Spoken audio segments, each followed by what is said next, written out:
Good morning, everyone, and a very warm welcome to the curtain raiser of ET Infra Roads and Highways Summit 2022. This event is conceptualized around the theme of marching towards seamless road connectivity.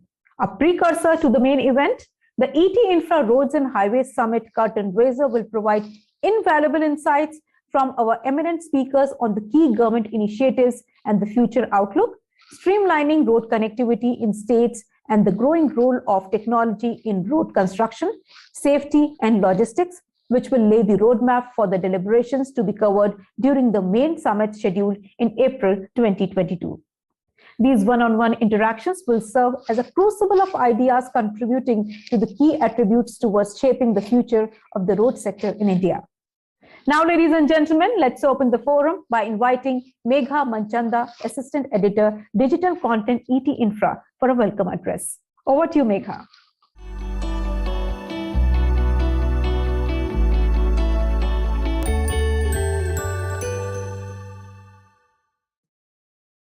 Ladies and gentlemen, welcome to the curtain raiser of ET Infra Road and Highway Summit. Thank you for joining us. At a time when the infrastructure sector has managed to garner maximum support from the government, both in terms of focus and financial allocation, time is right to engage states for greater participation. The union and state governments should work in close coordination with each other to harness the best potential of the infrastructure sector. There should be a renewed focus on the center-state relationship as far as highway construction is concerned, as roads are the lifelines of any developing country. Besides construction, a sharp focus on deployment of latest technology in road building, road safety, and logistics is the need of the hour. Technology, which is innovative and at the same time sustainable, will take the sector to great heights. Through this curtain raiser, we look forward to having an insightful discussion with our eminent speakers and get their invaluable insights on the road sector. So let's get started.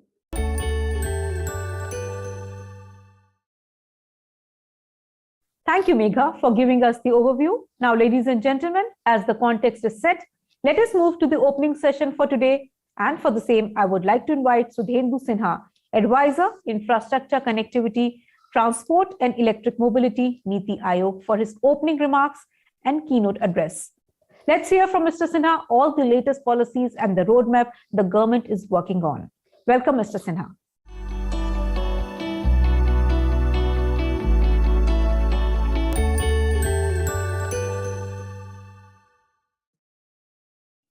Let me congratulate the organizers, the team, and the leaders of this ET Infra Road and Highway Summit 2022. It is going to be one of the landmarks in the history of infrastructure in the country, and I'm sure that throughout the course of this summit, the findings that you will come out with, the thinking through that all of you would be doing, that would definitely add on value. That will have a lot of lessons for us to kind of stitch them into the policy frame of the country. Now, today, infrastructure connectivity has been given a prime focus in the country. We see it, and it is very clear. There is a national infrastructure pipeline that is a dedicated kind of organizing, kind of bringing together all the infrastructure forms. 17 of them are economic infrastructure, 5 of them are social infrastructure. All of them have been a kind of holistically being taken forward. Now, what we see is, let me just explain to you that what is the grand aim of the government through these infrastructure projects. Now, there is a clear understanding that over a long period of time, the infrastructure development has been relatively slow, number one, and number two, it has been regionally skewed. So some regions got better infrastructure while others lagged behind on the development path, on the economic stimulus, just because they did not have infrastructure. Of course, I am now alluding to the areas of Northeast, Himalayan arc, areas of difficult geography, coastal regions, desert area, Jammu and Kashmir kind of places. So these are the areas which have been relatively landmarked. Now, once you see the focus of the present dispensation, it is very clear The focus is to take these areas to bring about a lot of infrastructure development in these areas so that they are brought into the national mainstream. So the first philosophy is that of expanding in a big way. That is why you see that the kind of targets that are fixed, that itself is aspirational. Now, in addition to the expansion, the second feature that comes is that of excellence. So the infrastructure, especially the roads, because this summit is dedicated to the roads and highways. The roads and the highways, the kind of design parameters, the kind of materials that are being used, their excellence is there. That is why you see that we have got a large number of lanes that are being laid down for highways. So expansion is there, at the same time, excellence is there. And as I told you in the beginning, that we are not losing focus on those areas which have hitherto been deficit. So they are the prime focus of the government. They are the prime focus of the highway authorities. They are the prime focus of Ministry of Roads, Road Transport, and that is being taken forward. So now we come to the inclusion portion has been taken care. And finally, what we see is that the way we are taking it forward, a lot of digital interventions, a lot of soft interventions are also being taken in the movement on the highways. And when you see the fast tag, that could be a signal showcase for the government that these are where we are taking forward. So empowering has been done. Now you don't have to wait for so long on the toll plazas. It's a very swift movement. So all these four, this is the grand philosophy of taking forward infrastructure in the current regime, in the current times. That is one area. Now what we see, especially in the highways and the roads, that the way we are pulling it forward, it is awesome, it is aspirational. So you have got the number of kilometers that are being laid down per day, quality infrastructure, in inclusion, in areas of inclusion, with lot of digital intervention. That itself is something to cherish, something that we can showcase to the world. That is what we are doing. And within the highways and the roads, we have again identified some of the key focus areas and a kind of structured the projects in a way so that the entire thing can be taken forward. So we have Bharatmala Pariyojana, for example, connecting all the places of the country. There's a Char Dham Mahamarg Vikas Pariyojana, which is trying to connect the places of religious significance. Setu Bharatam focuses on the bridge constructions. Then Indian Bridge Management System, that is also being developed. Highways project, dedicated highway projects in the Northeast is there. And finally, a kind of making them go forward in a more positive way. It is the logistic parks that is coming up.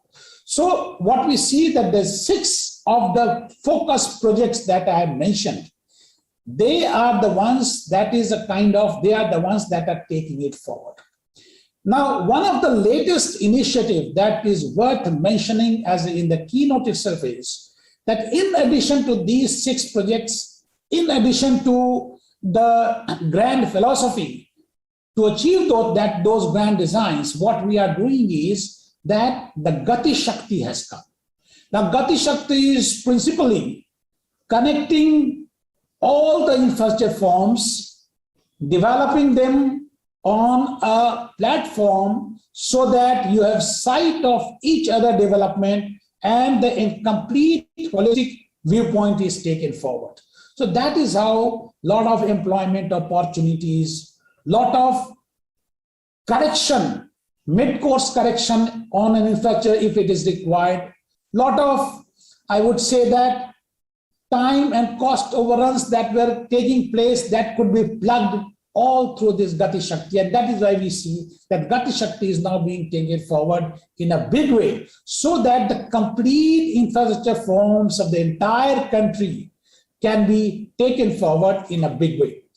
You see for yourself the way connectivity to the rural roads are being given. So the rural areas are being connected through the quality rural roads to the subdivisional or the taluka district headquarters. They are being connected to. So that is why I mentioned that the inclusion is one of the hallmarks. Inclusion is one of the principal focus.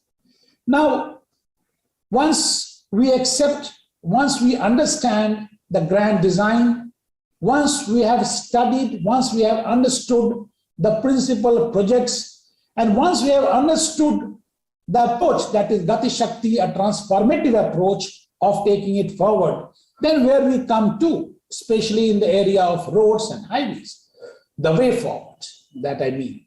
So maybe some of the principal agenda that needs to be taken now onwards, of course they are there, but now they can be a more focused. That could be one area, could be safety.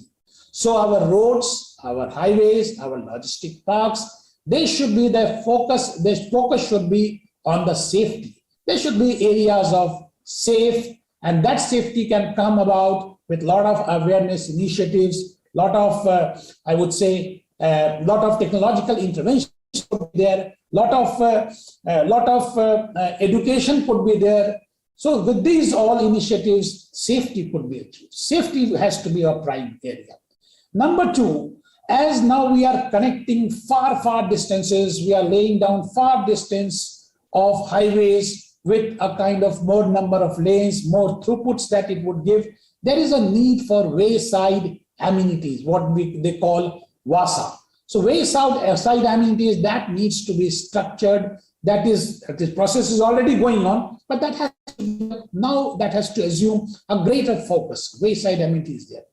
Third is that the highways, the roads that we are laying down, they have to be sustainable. By sustainability, I mean that the kind of materials that are being used, the design parameters that is being taken care of. So many factors, they have to be sustainable. They have to be kind of environmentally friendly. That has to be there. Fourth is, you see of always that the Honorable Prime Minister always talks of resilience of infrastructure. Infrastructure has to be resilient. By that it is meant that basically it should be strong enough to bounce back in the event of some crisis. For example, a landslide is there, an earthquake is there, some cyclonic area, some cyclones have taken place. Then the infrastructure should have the innate fundamental strength to get back to its original position within least possible time, with least possible of investment. So that is what we call the resilience of infrastructure. That is again, that has to take a kind of focus area. And finally, if I might say, multimodal integration is there. That is one of the principal focus of Gati Shakti. No infrastructure form can move forward on an isolated trail. It has to go ahead along with each other. So if road network, if highways, that is moving forward, it has also to ensure, it has to take into cognizance that how exactly the railways are going on, how exactly the inland waterways are being connected through it, what connectivity is being provided as end mile to the airports. That is why I said that a lot of multimodal connectivity that will also come into play in the paradigm of infrastructure, where roads are going to take a big role. So what I explained to all our participants and to the listeners, that it is going to be the grand design of the government. As I mentioned, that expansion is there, and then equity and a lot of empowering and excellence has to be there. So in addition to those grand designs, I mentioned about the 6 principal focus. And I also said about the Gati Shakti scheme that is going to completely kind of change. It is going to be a most transformative approach ever in the field of infrastructure, Gati Shakti, as I mentioned. So that is being taken forward. And finally, I also said as a way forward, 3 or 4 or 5 things which I mentioned, that was safety, wayside amenities, resilience, sustainability, and finally, multimodal integration. So this is how we are taking the infrastructure forward. And touch wood, the way we are taking it forward, I mean, this is going to add on, this is going to support the entire industry forward. And it is going to reduce the logistic cost of our products, making them more competitive, both domestically as well as globally. And then the industry would gain, employment opportunities would be coming in, more of investment would coming in. And finally, if I might say, that this entire initiative, this is a teamwork. One can't say that the sole credit goes to the government, no way. It is a complete teamwork. And this work comes through, and for achieving this, the grand aims that we have decided for the country, then lot of private capital is required. That is why one says that PPP initiatives have to be taken forward in a more aggressive way. And that could come with a lot of kind of customized structuring of PPP projects, lot of asset monetization initiatives, which are already being done. But yes, they have to be kind of, they have to be now achieving, they have to be assuming now greater focus. So that PPP initiative is there. And yes, the role of think tanks, the role of a lot of civil society, NGOs, lot of symposium, those kind of awareness initiatives where these things discussed. And we come to know that what are the new ideas that could be taken forward in the policy front. Finally, let me again congratulate ET for organizing, Economic Times for organizing this ET Infra Road and Highway Summit 2022. And I'm sure that during the deliberations, new points will come. Please get back to us. Please tell us that this is something new that we should be able to kind of provide them, stitch them into the policies. And that is how we can move forward as a country, as a team. And definitely, as we say, that this particular decade and maybe next is going to be our decade, India's decade. And infrastructure is going to have a big role to play. And among that infrastructure also, roads will have a key role to play because that provides, that is easy to lay down, faster to lay down, that provides very swift connectivity. And that is the area in which India is doing exceptionally brilliant. All the road building authorities, whether or policy making authorities, they're conducting the coordinating authorities, such as MORTH, such as NHAI, such as other state authorities also, if I might say, and of course, NITI Aayog, we are trying to take it forward. So thanks a lot and congratulations again.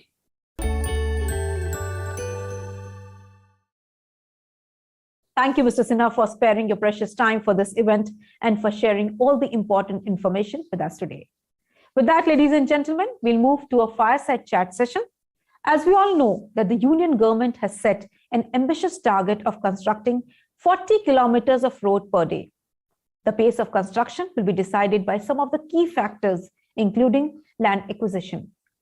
Once considered an Achilles heel of the sector, the current government has been somewhat successful in making the process more seamless by engaging with the states.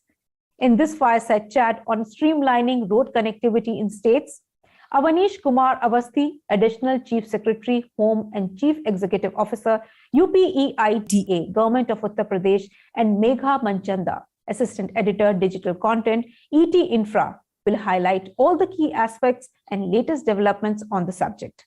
Now I'll hand it over to Megha to take the conversation ahead. Over to you.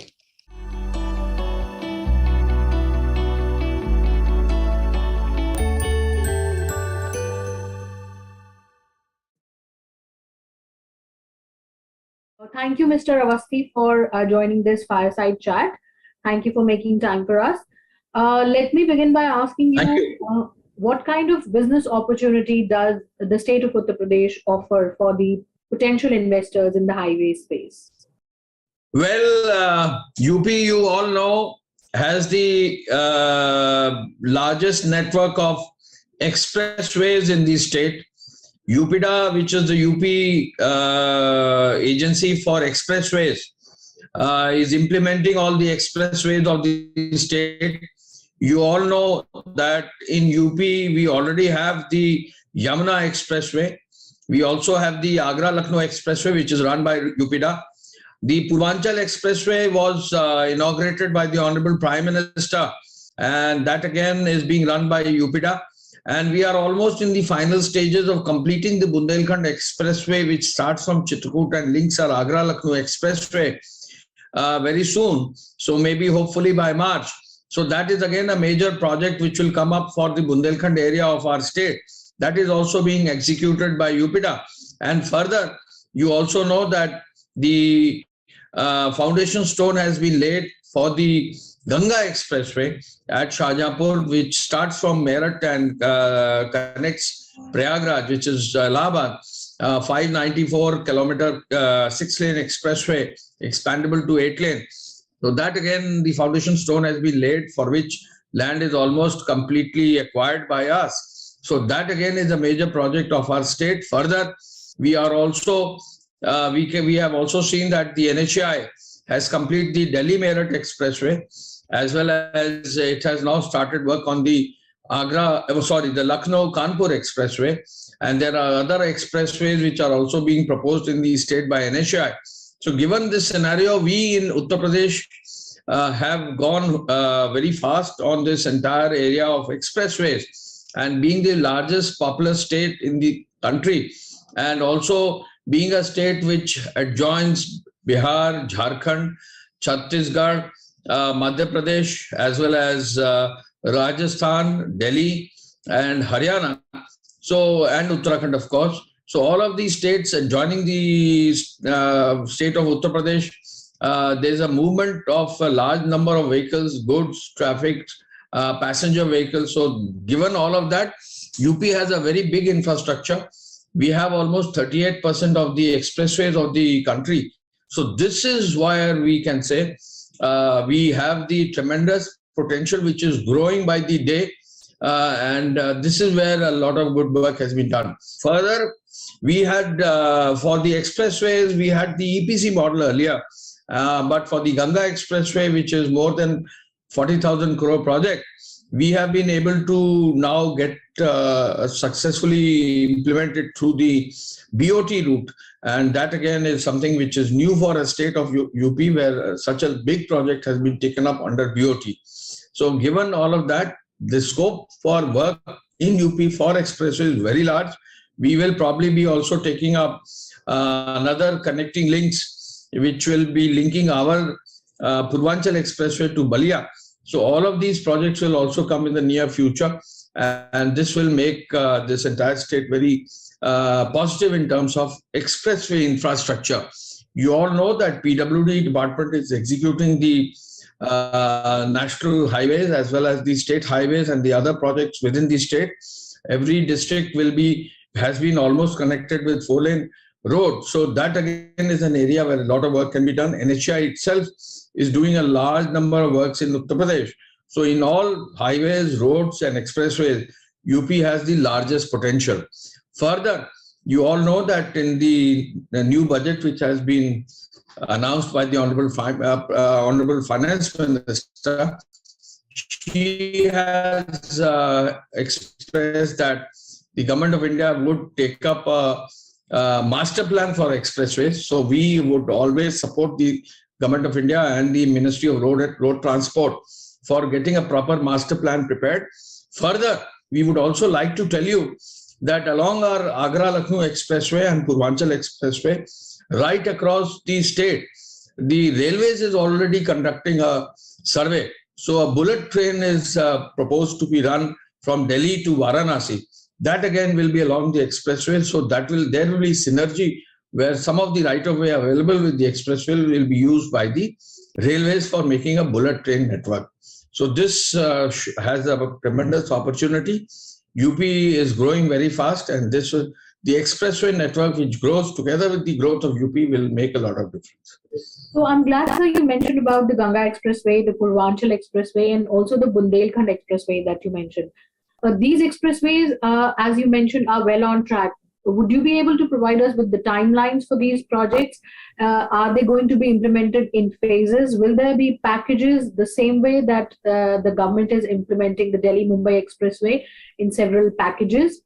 And you also mentioned about the bullet train project from Varanasi, from Delhi to Varanasi. Could you elaborate more on that subject? And has land been acquired? Because land is one of the crucial issues as far as bullet train projects are concerned in the country. So I will start with the Purvanchal Expressway, which has been inaugurated by the Honorable Prime Minister. Despite 2 waves of COVID, despite stoppages of work due to COVID, despite the effect of COVID, which leads a lot of problems on the ground with staff, manpower, and all our workmen. Despite all of that, within the 36 months, which was the original construction schedule, Purvanchal Expressway got started. So this is a record of sorts for the entire country. Nowhere in the country, despite COVID, any project would have got completed on time. Further, the next project, which is Bundelkhand Expressway, which again is a large project, the civil cost will be about 10,000 crores and the land cost will be about 3,000 to 4,000 crores, so almost about 15,000 crores of infrastructure. Again, Bundelkhand Expressway, rather than coming up within 36 months of its approved timeline, it was the foundation stone was laid by the Honorable Prime Minister himself. We will be able to complete this infrastructure despite 2 waves of COVID, or rather the 3rd wave also, within 26 to 27 months of the start of the project. So COVID or no COVID, we have been able to beat the timeline and we will save about 6 to 8 months in our original 36-month schedule and complete the project before time. So that again is a major achievement for us. We are also doing a Gorakhpur link project between Azamgarh and Gorakhpur. That again is also on the anvil, and that project is also on. And Ganga Expressway, we have a 6-month timeline for the financial closure and 36 months beyond that for the construction period. We are well within the timelines, and since land is already acquired, there should be no delay on the ground. And you also mentioned about the budget announcement that has been made by the finance minister. So if you could tell us about a few key takeaways for the infrastructure sector in your state from the budget, and what does the infrastructure landscape looks like for Uttar Pradesh in the coming 4 to 5 years? Well, there are a large number of announcements in the budget. The budget announces a lot of things regarding PM Gati Shakti, where all the infrastructure areas are brought to one focus so that it all becomes a synergic module, an organic module where everything gets connected with each of the other areas of infrastructure. But I can tell you this, that well, our expressways will be connecting the major cities of the state as well as the national capital of Delhi. And if the project is, if the Purvanchal project leads right up to the border at Buxar, and there's a bridge being constructed by NHAI at Buxar, then from Patna to Delhi, between Patna and Buxar, the NHAI is already doing a project. Between Patna to Delhi, you could travel in about 11 to 12 hours. So that is something which is going to be a game changer. Already, Lucknow, Delhi is hardly 5.5 hours. So this is an area where traveling by air would actually be much costlier, while traveling by expressways will be much cheaper, more convenient, safer, in the sense that in COVID periods, people would not like to use air travel, and also reasonably faster, so that the timeline between Delhi and Lucknow, a 5-hour timeline, compares very well with air travel, which would take a minimum of, from your house to house, would take a minimum of 3.5 hours. So this aspect about expressways is such that if somebody has traveled on an expressway once, then he would never tend to travel on a normal highway or any other road, because the experience of travel on expressways is much better. And if the expressways are properly monitored with proper safety features, And if speeds are monitored, they are also much safer. And in terms of number of people who travel on the expressways. But there's a lot of responsibility on the drivers for safe travel on expressways. Okay, so will it be safe to assume that the Uttar Pradesh government is looking at reducing the time travel between Delhi and Lucknow, the time that is taken to travel between Delhi to Lucknow, the capital city of Uttar Pradesh, via road? They are going to make a seamless road connectivity between the national capital and the capital of Uttar Pradesh for a seamless travel. And that is one of the key areas for infrastructure development. Will that be correct to assume? This is already there because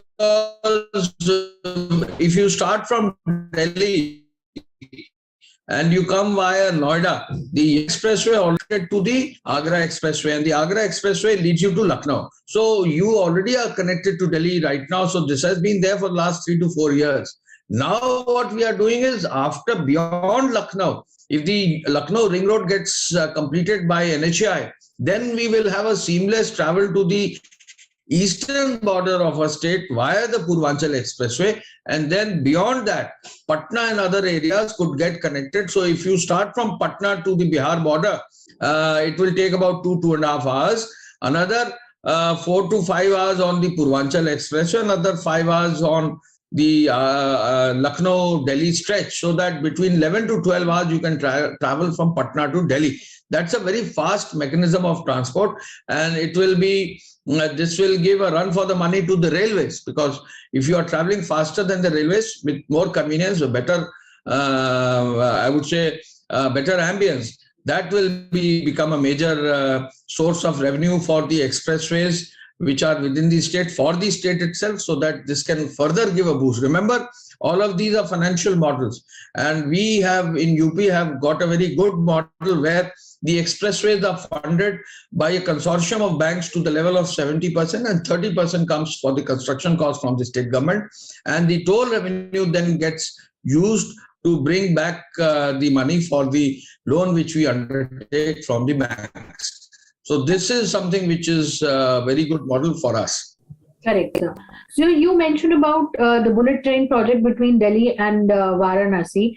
Has any alignment been finalized? What would be the route like? Which are the areas that the bullet train is going to pass? What would be the stations between Delhi and Varanasi on that bullet train? Well, the bullet train project, they have a special agency which has been formulated within the railways, which has started the surveys. We had originally started this survey through rights, but now there is a special purpose vehicle. There is a special agency within the railways which is doing this job. So from Delhi, they will come to Agra. From Agra, they will come to Lucknow. Lucknow, they will go to Prayagraj, and then beyond that, they will go to Varanasi. So what we had offered was that along the Agra-Lucknow Expressway and Purvanchal Expressway, about 30 to 40 meters of our right-of-way on one side could be used by the bullet train, which will ease a lot of difficulties, in the sense that land could be readily made available at less cost, and this could bring down the cost of the project. You could understand that the bullet train requires almost straight stretches. So the expressways almost provide straight stretches, except in few areas where probably they will need to modify their network. So it's a very competitive project which is being undertaken. In the long run, one could travel from Delhi to Varanasi in 5 hours by train. And what is the cost of this project, the projected cost of this project? I would not like to put any number right now for the cost of the project, but these details are available.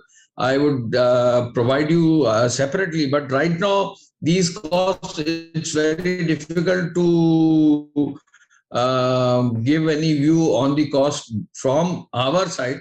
It would be better if the railways are able to provide that detail. And sir, you also talked about the road project. You mentioned that this time around more projects on BOT will be preferred over EPC. So when you say BOT, are you looking at long-term BOT projects which can further be monetized by the UP government the way NHAI is monetizing its assets?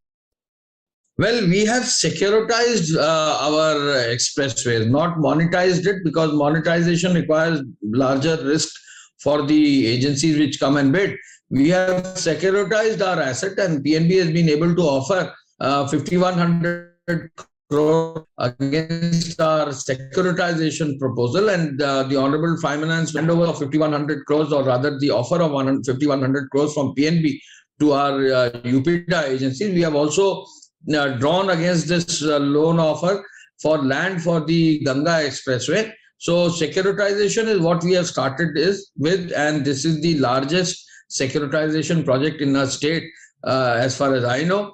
Monetization will require some more time. We need certain more detailing on monetization, because the banks ultimately are the ones which pick up based on the offers that we make. But we will see how soon it can be done. For a BOT project, it's a simple VGF project that we have offered as per the guidelines of Government of India. So there we have sufficient funds now, in the sense that we have already acquired the land which has been spent by us. We also had taken some loan from HUDCO for the land acquisition, and now we also have money available for VGF, although we have requested Government of India to support us for the VGF component of the Ganga Expressway. So you are looking at securitization of the tolls on these expressways, on all the expressways, or you have earmarked one or two expressways so far? Well, you should understand that the securitization happens after 2 years of the toll getting operated, because then you really know how much is your revenue. We also had problems in the last 2 years because COVID brought some big changes in the traffic, because there were lockdowns in between. So we got somewhat delayed. But Agra-Lucknow Expressway, we have taken advantage of the toll. Purvanchal Expressway, beyond securitize it, and in the long run consider it for monetization, as well as Bundelkhand Expressway. And apart from monetization, which are the other areas which you think that the government needs to focus to bring in more investors in the highway sector? And when I say government, I mean both the coordination between the center and the state. Well, there is one aspect which I have not yet given you a brief upon. We are an industrial development authority. Highways are basically the spine on which industries should develop, and that is what our basic job is. We are doing the defense corridor for the state of UP. You all know that there are 6 nodes of the defense corridor. So these highways have now become the basic network along which the defense corridors will come up. Further, along Purvanchal Expressway and Bundelkhand Expressway, we are identifying large belts of industrial areas where we can further develop industries. So once these industries come, development happens, the state benefits through industrial investment. But as regards funding for our own sector and expressways, the tolls that we generate from all these new expressways, what is going to be used, and we will leverage this toll to get more and more funds in our area. But I can tell you for this, that the state government and the government of Uttar Pradesh has been very sharp in providing funds for UPIDA and UP expressways, and through the industry department, a very large amount, the contingent of money comes to UP expressways. So there has been no dearth of funds. And incidentally, down the line, when we are dealing with our construction agencies, not a single project has got delayed because of payment and verification of their bills. So this is the major strength of our state, that we have been able to take up all our projects without a hitch, despite COVID, in terms of the manpower and the availability of manpower and arrangements, despite COVID, these 2 waves of COVID. Further, financially, we never had a problem, and our banks have been very positive and supportive of us. And sir, as a stakeholder in the infrastructure space, what kind of more initiatives are needed from the center and the state towards bringing in more private sector participation? Because as we all know, private sector participation is key for infrastructure development anywhere in the world. One should remember that the success of our UPIDA, which is the state agency, is one that we have been very sharp on the land acquisition. We have done the Ganga Expressway acquisition where 70,000 farmers have been paid directly 4 times the land cost in their accounts, as there is not a single farmer along the expressway right from Meerut to Prayagraj who has given any single application regarding a problem with UPIDA or problem with the local administration. So we've been so transparent. 4 times the money goes straight through RTGS to the account holders. And this has been one reason why UPIDA has been very successful, because land acquisition has been very fast. 6 months was all the time that was required for getting land for Bundelkhand Expressway. Today, Bundelkhand Expressway, starting from Chitrakoot to Auraiya on the Agra-Lucknow Expressway, not a single chunk of land is required to be acquired. Every chunk which was required to be acquired has been taken up in the course of the project. And this is one reason why our construction agencies have a smooth sailing. Secondly, in our state, earth, when you take up earth as part of your raw material, that has been made duty-free. So that again has been a major aspect of support for the projects. Thirdly, grit and all the aggregates are readily available in the southern side of our state, eastern side of the state. So that raw material is also available. Further along, I would say that the transparent mechanism of payments and the sharp monitoring with support of agencies like RITES, which does third-party evaluation, quality has been very good.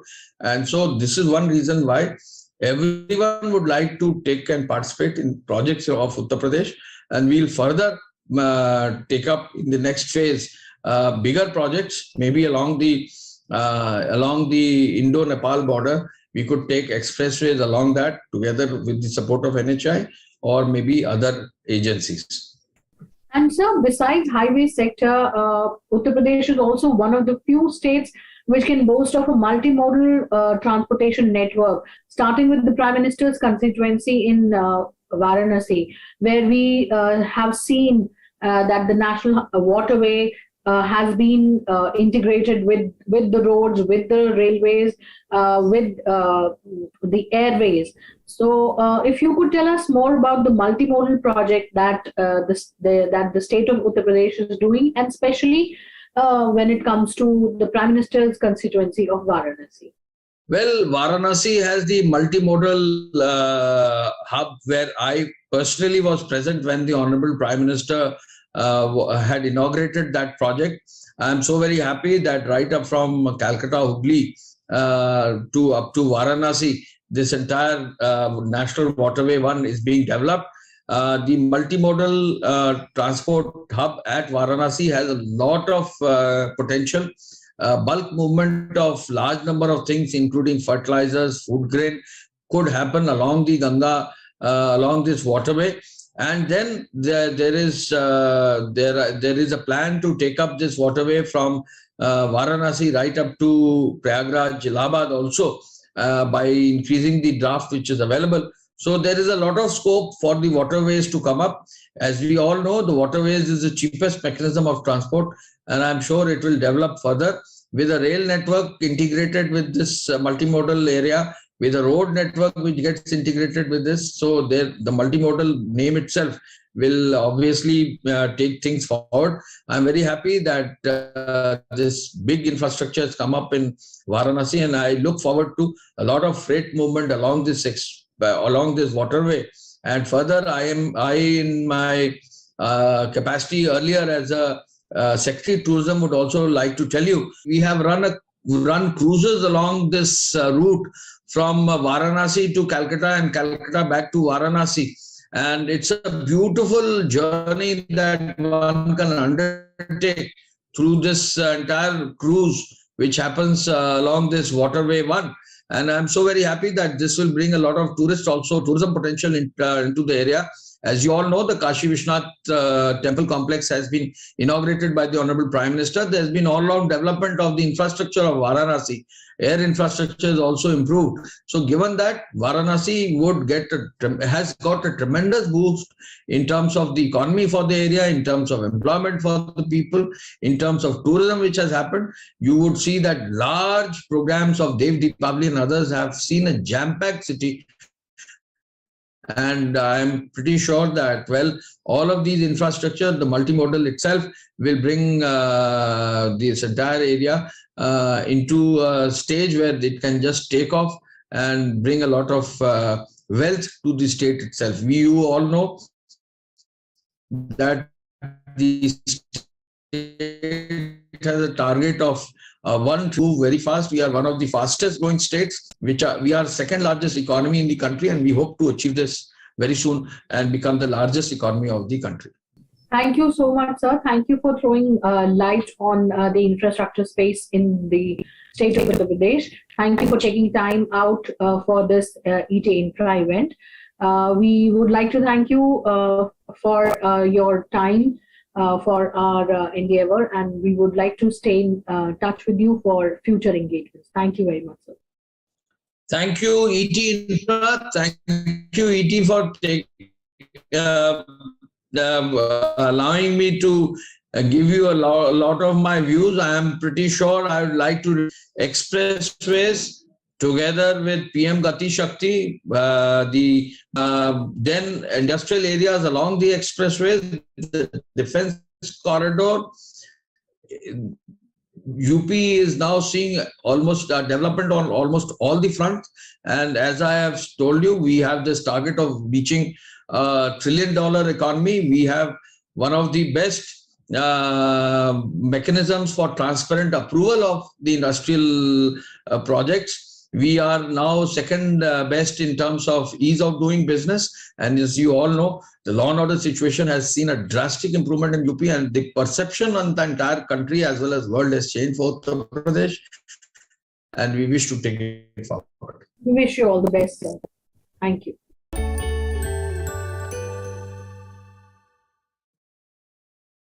Thank you, Mr. Awasthi and Megha, for such an interesting and detailed discussion. Indeed, the discussion was full of learnings and takeaways.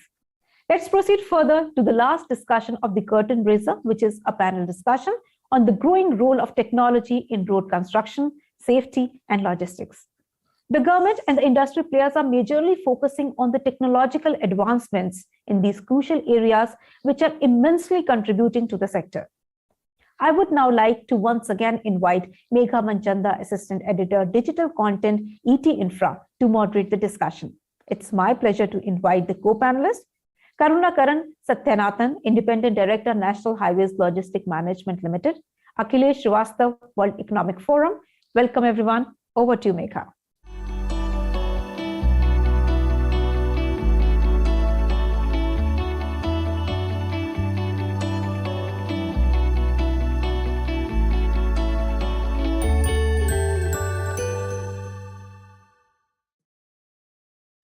Thank you, Mr. Satyanathan, and thank you, Mr. Srivastav, for joining us on this ET Infra Road Summit.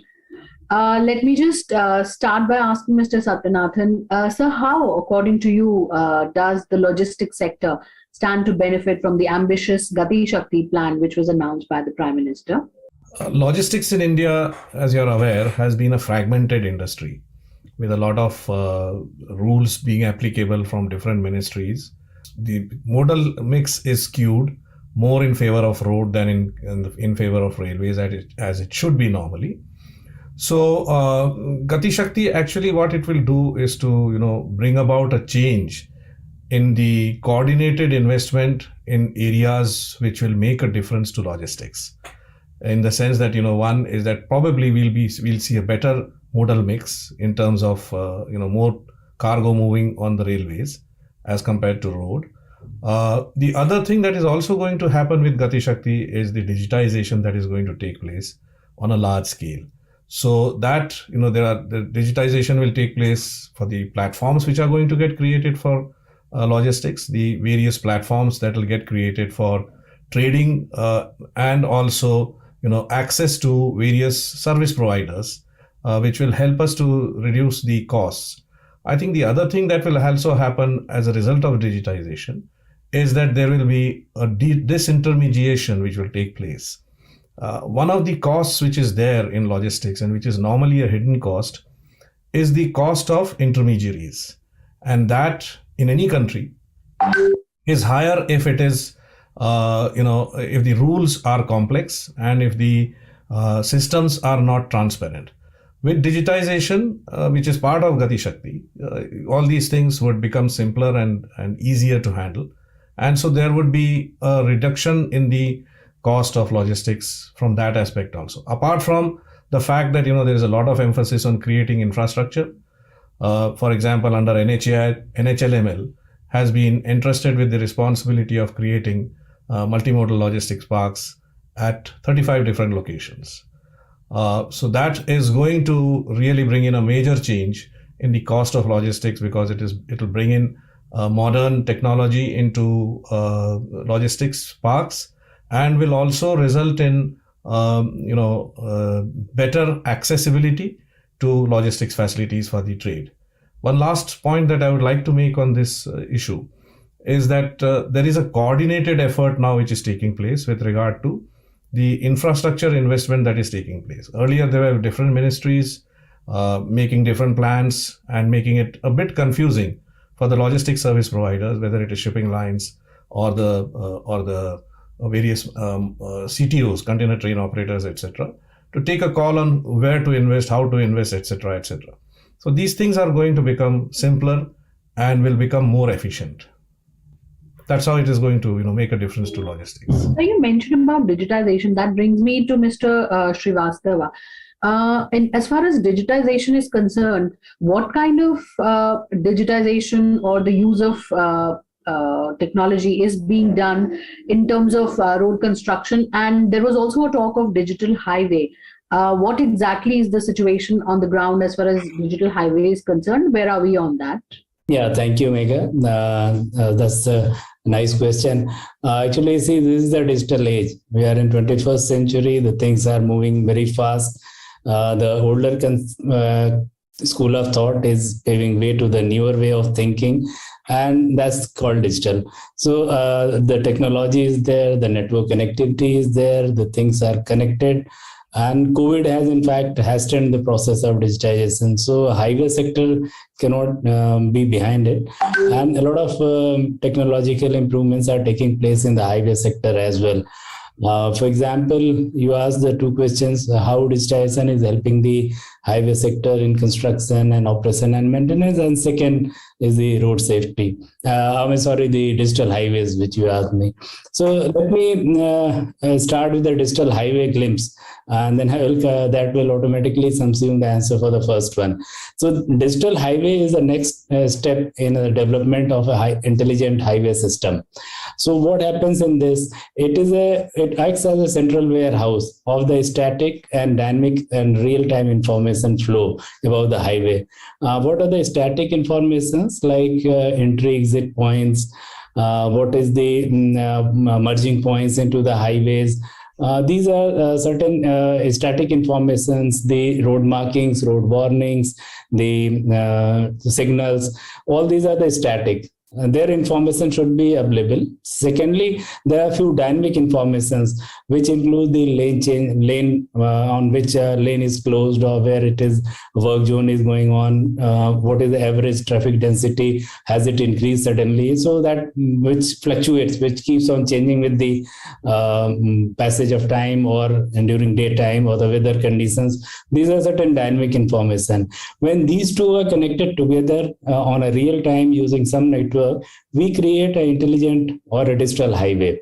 And this digital highway, basically, if I go into more details, it contains 7 ingredients, like there should be a good network connectivity, and there should be a variable message sign, whether we are communicating back these relevant information piece to the travelers, so their journey is safe and they are well informed about their journey. So those are the digital highways. And in concluding sentence about digital highway, I will say this is the first, or you can say the stepping stone for the autonomous vehicles. When the highways are connected, they are well informed. It leads way for the autonomous vehicles, which works on these sensors only. That's digital. Now coming back to the how digital technologies are helping the highway construction. Plenty of technologies are extensively being used, which has in fact expediting the pace of construction. You see now National Highway, often they keep on saying that constructing nearly Honorable Minister says that 40 kilometer a day National Highway, which is four lane or even more, 6 lane and 8 lanes expressway. So 40 kilometer in a day of that standard highway construction is massive. This is feasible because a lot of technologies are being used. The latest sensor-based pavers are used. The material mixing technologies are used.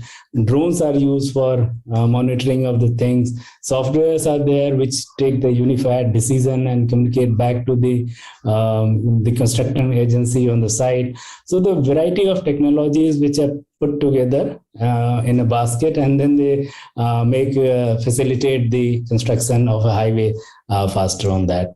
So we all know how important technology is as far as construction and logistics is concerned. I will go back to Mr. Satyanathan and ask him what kind of cost escalation will the use of latest technology lead to as far as logistics is concerned, before I ask this question to you, Mr. Shiva. Okay, I think it's a misconception that technology or the adoption of digital technology specifically in logistics leads to cost escalation. That's not the case. Essentially, apart from the hardware that has to be put in, whether it is into the new warehouses which are being set up or the new, shall we say, data systems that are being created at a national level, you see, a lot of this stuff is already there. I think what is required is to link it up. And that actually is more of a software kind of exercise, which is not a very costly or a very cost intensive exercise. Yes, it is not something which happens overnight, because you see, India is a large country. You have a large number of service providers in the logistics sector, shipping lines, road transporters, railways, ports, customs. All these people are part of the supply chain. So linking all of them is more complex. Yes, it takes effort, but I don't think it really increases the cost substantially in terms of actually increasing the logistics cost. On the other hand, the adoption of these technologies, the digitization that takes place, reduces costs. So at the end of the day, your costs in logistics will go down on whether it is a per TU or a per ton basis or per ton kilometer basis. You will find costs actually coming down as a result of adoption of modern technology. Even the handling technologies, leave aside digitization, whether it is at the ports or whether it is at ICDs and logistics container terminals or at MMLPs, the adoption of modern handling technology actually brings down the per unit cost.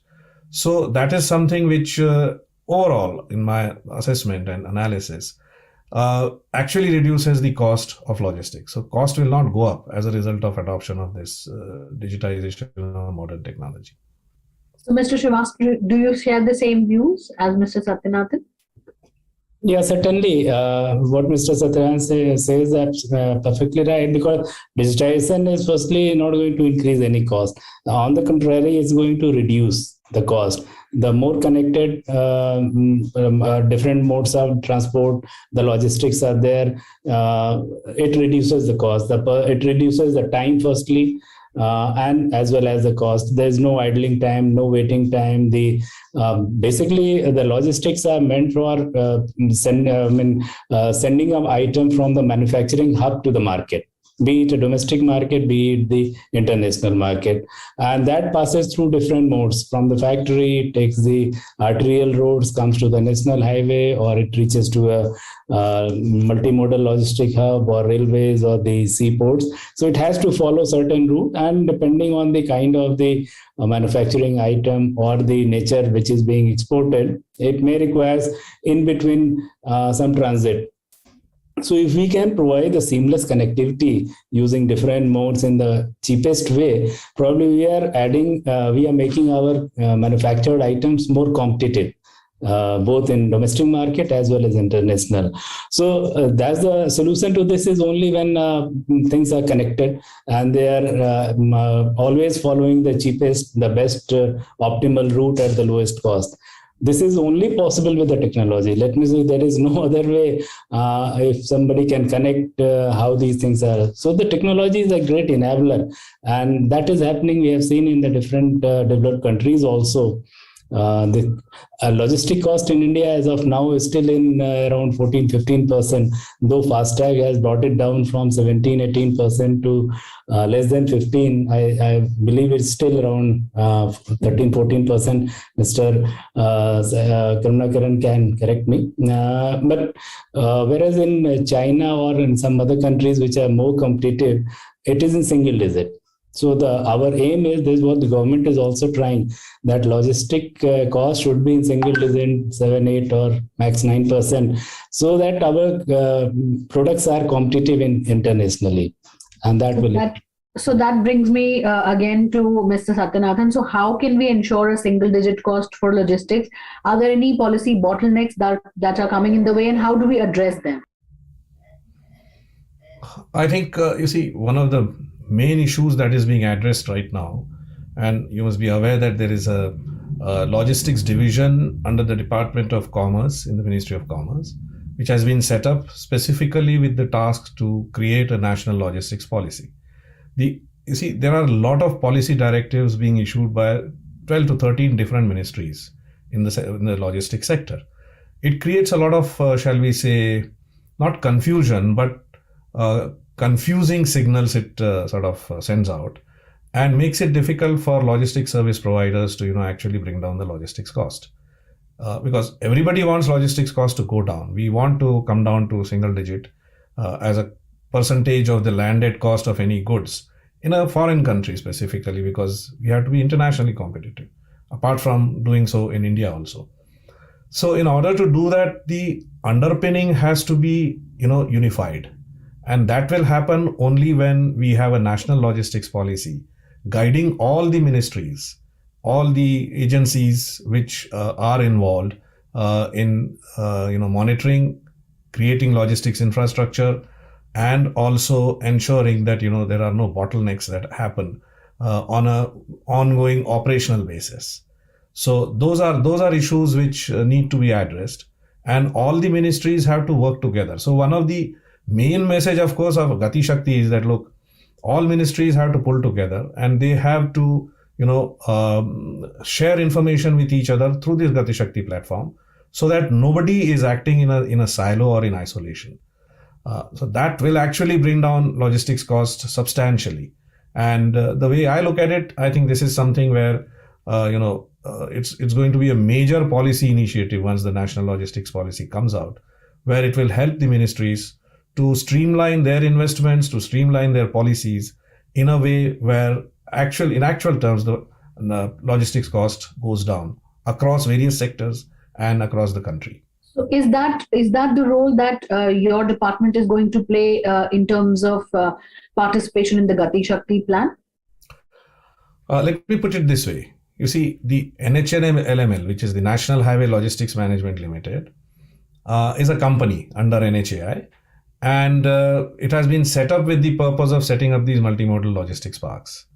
And these logistics parks have been designed, and their policies have been structured in such a way that it will actually attract private investors to come in, private players to come in, bring in world standard procedures into the operations of these these multimodal logistics parks, and will eventually bring down the cost.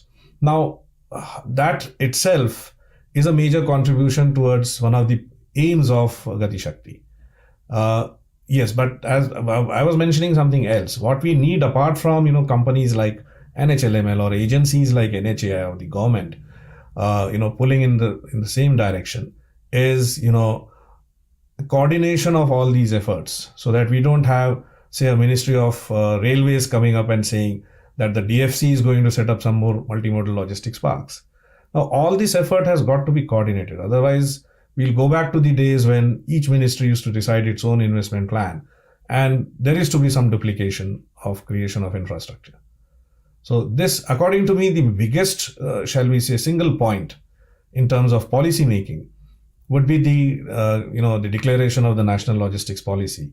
And there is an authority that is going to be created under that to ensure that, this kind of movement takes place in one direction. Sir, you mentioned about the freight corridor. That brings me to Mr. Srivastav again.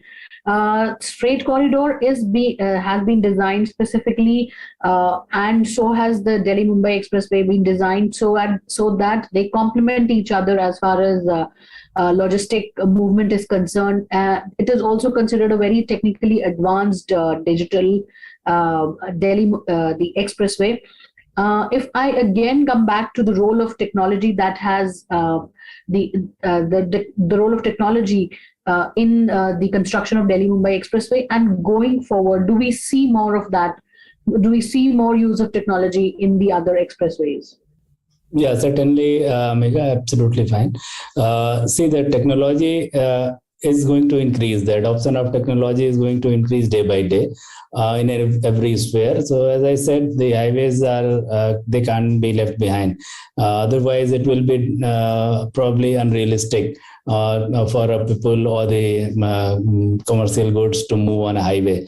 And as Mr. Karunakaran was saying, the logistic hubs and these things are being already created. So the technology has to be there. Coming to the Delhi-Mumbai expressway, what new technologies are being done, which is not on other highways? Probably that's the question you are asking. So absolutely. See, the Delhi-Mumbai expressway is designed for a speed of 120 kilometers. This is what our Honorable Minister often say. It's going to reduce the travel time from 18 to 20 hours as of now on the old NH Delhi to Mumbai to nearly 12 hours. So that's a substantial reduction of nearly 50% in the travel time. That means the vehicle is cruising at a very high speed, and the traffic density is very high on Delhi-Mumbai corridor. So if such a traffic is moving at this high speed, it has to be technologically one of the advanced. And it is not exactly the digital highway, I will say, but it is being designed using the technology more or less near to the digital highway, where the entire stretch is connected through most advanced ATMS system. This is called Advanced Traffic Management System. Cameras are placed almost every kilometer. Then the ANPR cameras are placed. The video incident detection cameras are placed. Then variable message signages are there at frequent intervals.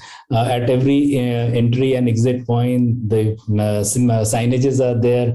It is also giving you the weather reports. Then all these are connected to a command center from where the smart management being done, opening, closing of the highways depending on the dynamic situations are being done. Even government is planning that to integrate it with the e-challan system and identify the violations and issue the challan system directly online. An e-challan is sent to the drivers, and they are stopped at particular places, and penalty can be imposed. Apart from this, the technology will also facilitate into the merger and demerger. Whether some roads to sometime requires to be closed or not. All these decisions will be taken by using technology at the command control centers of the this Delhi-Mumbai Expressway. So it's technologically one of the most advanced expressway. going forward, the government is planning the similar specification in all 12 expressways, which are in a different stage of construction. Some are in the very advanced stage of construction. Few are in work just started, and one or two are in planning stage also. But the specs are going to be more or less similar for all the expressways. This is what we understand. Okay. So, gentlemen, before I ask you to make your closing remarks, there's one last question for Mr. Srivastav that I have. We talked about technology in terms of operation, maintenance, construction of road. How is technology going to be beneficial in terms of road safety? Since you have done a lot of work in that segment, would you be able to share the role of technology in road safety going ahead in the future? Yeah, absolutely. Very good question, Megha, again. As we are making the highways, the speed is increasing, so the number of accidents are also increasing. The effort of government has been to curb it, reduce it, but somehow we could contain it. Still, it is highest in the world. Roughly 150,000 people die on our roads almost every year, which is 11% of the global deaths. So this is a very unfortunate. And the impact of these accidents or the fatalities on Indian GDP is something around 3.14%, which is again a huge number. 4,60,000 crore rupees are the compensation or the loss to the GDP because of these accidents. So it's a huge number, socio-economically both impactful. We had been trying, the effort has been made in past to tackling this road safety using the normal method, but I think they are not working, and this is the right time that we infuse technology into the road safety and take it to the next level. And that's what I am trying to do along with the World Economic Forum. This project is called Road Safety 2.0 India. Here I'm trying to put technology in all the four E's of the road safety: the education, engineering, enforcement, and the emergency care. So I won't take much time. I'll be very briefly telling you, what are we doing? For example, we are using,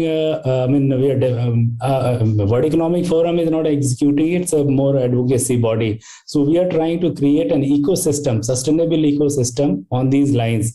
For example, there is a app which pilot is going on. This is AI based and IoT sensor based. So it looks at the eyes of the drivers, mostly commercial vehicle drivers, I will say, because we have around 8 million commercial vehicle drivers in India, and they drive in a very stressful condition. Fatigues are there. So it looks at their eye, and the moment they feel sleepy, the buzzer goes on. So alerts them. And now this was tried on some 5,000 people in the pilot. Not a single accident was reported. So that's the beauty of this artificial intelligence based system. Another thing is, using the IoT, we are tracking the entire driving behavior of a driver and a pilot.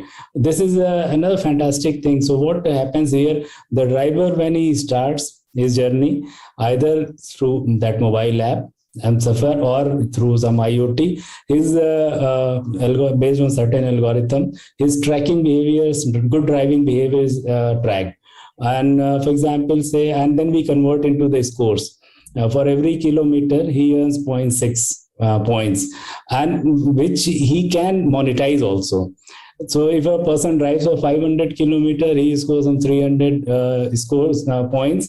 But the moment he overspeeds or he makes zigzag turn or sudden brake, that means dangerous driving, the points are deducted. So at the end of it, he balances, makes certain point, which we are encouraging an ecosystem that he can monetize this at the fuel stations. For example, IUC is very much ready to look at this pilot and give some rebate. So he has 300 points, he may get some 30 rupees discount over there. Or some companies are talking in the wayside amenities. They are offering, because it's a win-win to them also. They are getting a customer who is going to pay some 300 rupees for taking food, but they are offering based on their point. So that win-win ecosystem, economically viable for both, works.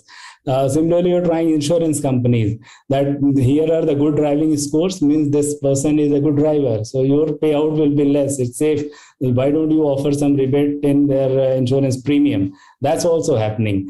So moving forward. So this is how technology, and once a person gets accustomed that he is very conscious about the score, he's always going to drive safe, and as a result, there will be lesser accident.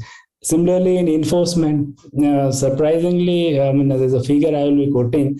In India, the reported traffic violations are 1.5 crore in a year.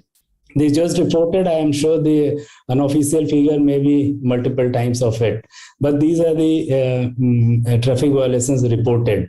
Many of these traffic violations converts into the accident subsequently. Catching these 1.5 crore violations manually and issuing a ticket or penalizing them is practically impossible. So here technology can help in the enforcement. What we are doing on Delhi-Mumbai Expressway, the cameras are there, they are detecting the violations and sending the e-challans automatically. So similar things has to be done by all the states in major accident-prone areas. And last but not least, is the emergency care. The emergency care post-accident is probably worst in India, because just another figure I will share. In India, I said around 1.5 lakh people die every year in road accident, which is 11% of global. But the number of accidents are nearly 4.5 lakh. So almost 1/3 of the people die in the road accident who meets an accident. On the contrary, in United States, 32.5 lakh accident takes place annually, and the death rate is only 7,500. So see the difference, that some accidents can take place, but aim should be the person shouldn't die. So that gap is very high.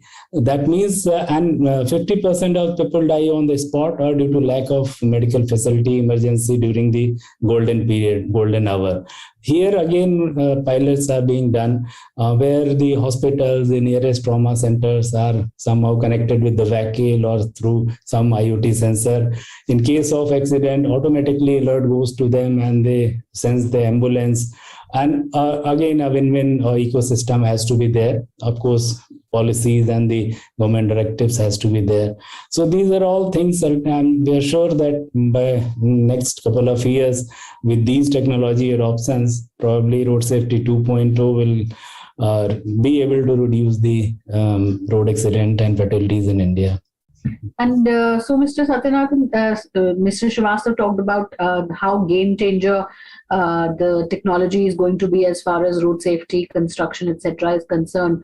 If in your closing remarks, if you could tell us what kind of stellar performance do we see from technology in the logistics space in the next couple of years, and how it is going to change the logistic landscape of India? Okay, let me start with the fact that, one of the interesting fallouts of the pandemic has been work from home. And that actually has increased digitization. Whereas in the past, everything you needed a paper to, move things ahead, move the processes ahead, etc.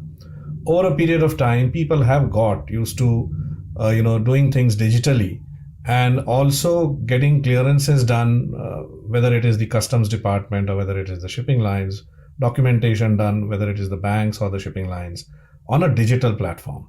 So that is a major fallout, positive fallout of the pandemic.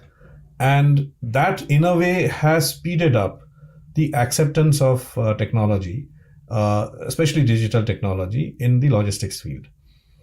That coupled with the kind of infrastructure development that is taking place now in the logistics sector, we will definitely see technology playing a major role in logistics within the next couple of years positively, and that will definitely impact the overall efficiencies that are involved in moving cargo from point A to point B, and the information associated with it, the finance associated with it, etc. So that the entire supply chain actually will become more efficient. An efficient supply chain actually then determines how your economy is going to grow. and whether you are going to invite other countries, other, shall we say, industries, other investors, foreign investors, to come to India, make it attractive for them to come and invest in India. The logistics efficiency or the logistics index of a country actually determines whether we are going to become a manufacturing hub for the world or not. So that is the role that, the technology introduction, the digitization of logistics is going to play. Lastly, Mr. Srivastav, will it be safe to say that the same applies to the road sector as well in the next couple of years, that technology is going to change the landscape of the highway sector? Absolutely, Megha. The technology will be changing the landscape, be the construction monitoring, and subsequently operation and maintenance of the highway. It's going to be a game changer, and we have to adopt it as early as possible. We must adopt it because see, the technology has reduced the construction time, which was earlier 3 to 4 years to 2.5 years as of now. Even many projects are getting completed in less than 18 months also, just because they are using latest technologies. So the more we advance toward technology, I'm sure the construction time will further come down. Land acquisition, the other approval processes being online will be faster and in a quicker mode. So technology will definitely be a game changer for all the phases of highways. Yes. So thank you, gentlemen. Thank you for making time for our event. Thank you so much. And it was a pleasure talking to you. Thank you. Thank you, Megha. Thank you.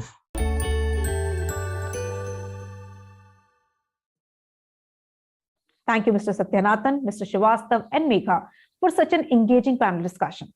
Thank you to all the speakers for sparing your valuable time for this event and for sharing some very interesting and valid points. Thank you to the audience for your participation. Hope to see you all for our main event scheduled for April this year. Keep following etinfra.com for all the latest updates and insightful content. Once again, thank you to all of you. Take good care of yourselves and your loved ones. Stay safe.